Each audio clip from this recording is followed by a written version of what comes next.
এবং ব্যাচ পড়ানো হচ্ছে স্যারকে।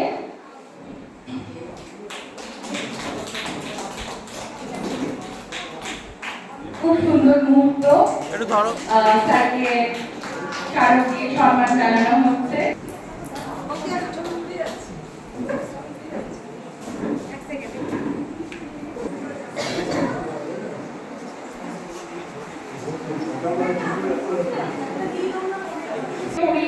আমাদের সংস্থার কর্ণধার রাখি সম্বর্ধনা জানাচ্ছে এবং ব্যাচ পরিয়ে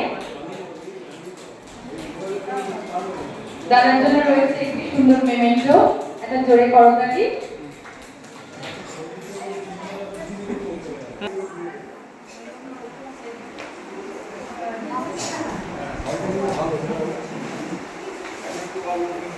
থ্যাংক ইউ। মানুষ, প্রিয় মানুষ চ্যানেল ভিশনকে ভীষণভাবে জাগিয়ে রাখেন।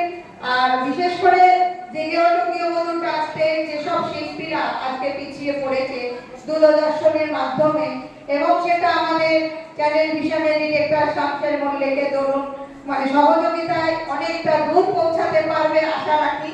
আপনারা আমাদেরকে আরো সহযোগিতা করুন এবং আমি শামসের স্যারকে একটু কিছু বলার জন্য মাইকটা তুলে দিই। প্রথমে অসংখ্য ধন্যবাদ জানাই উপস্থিত সকল গুণী শিল্পীকে এবং গুণী মানুষদেরকে। আজকের এই বিশেষ অনুষ্ঠানে উপস্থিত থাকতে পেরে থেকে ভীষণ কৃতজ্ঞ মনে হচ্ছে এবং আন্তরিক ধন্যবাদ জানাই রাখি থেকে যার অক্লান্ত পরিশ্রমে আজকের এই অনুষ্ঠানে আজকে উপস্থিত থাকতে পেরেছি। যে আপনার প্রিয় মতো আজকে যিনি কর্ণধার অসাধারণভাবে উনি কাজ করে যাচ্ছেন, বিভিন্ন জায়গায় বিভিন্ন মঞ্চে যেভাবে কাজ করছেন, ওনাকে আন্তরিক ধন্যবাদ না জানিয়ে পারলাম না। ওনার জন্য একটি করতালি আশা করবো। একজন মহিলা এত সুন্দরভাবে এত ভালো করে কাজ করতে পারে সেটা কিন্তু রাখি থেকে বোঝা যায়। এবং আজকে অনেক ভালো ভালো অনুষ্ঠান দেখতে পাচ্ছি, কবিতা গান বেশ সুন্দরভাবে দেখছিলাম, মন ভরে উঠছিল আজকের এই অনুষ্ঠান থেকে। অনেক শিল্পীদের অনুষ্ঠান আছে আরো দেখবো। পরিশেষে বলবো শহর থেকে শহরতলি, গঞ্জ থেকে গ্রাম, শহর থেকে শহরতলি, গঞ্জ থেকে গ্রাম, দিকে দিকে একই কথা, জেগে ওঠো গৃহবধূ ট্রাস্টের গ্রাম। সকলে ভালো থাকবেন, সুস্থ থাকবেন এবং সঠিক সময় নিয়ে আনন্দের সঙ্গে থাকবেন। প্রাকৃতিক সম্পর্কে যেটা বলবো,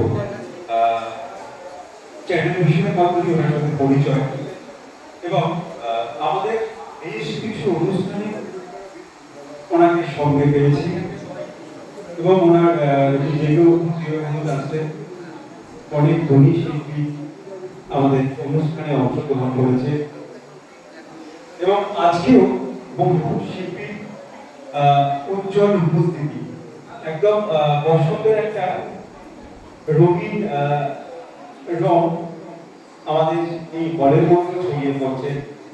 সবাই খুব সুন্দর করে রঙিন হয়ে আজকের এই সুন্দর অনুষ্ঠানে উপস্থিত হয়েছে এবং আজকের এই অনুষ্ঠান রাকিটির যে তত্ত্বাবধানে এবং রাকিটির পরিচালনায় হচ্ছে, সেখানে আসতে পেরে আমারও ভীষণ ভালো লাগছে এবং রাকিটি যখন আমাকে আমন্ত্রণ জানায়, আমি প্রথমেই বলেছিলাম যদি অবশ্যই আমি যাবো।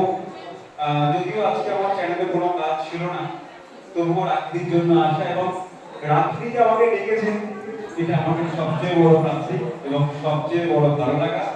সবাই এভাবেই থাকুন, যে কেউ গৃহবধূ ট্রাস্টের সঙ্গে থাকুন, ভালো থাকুন।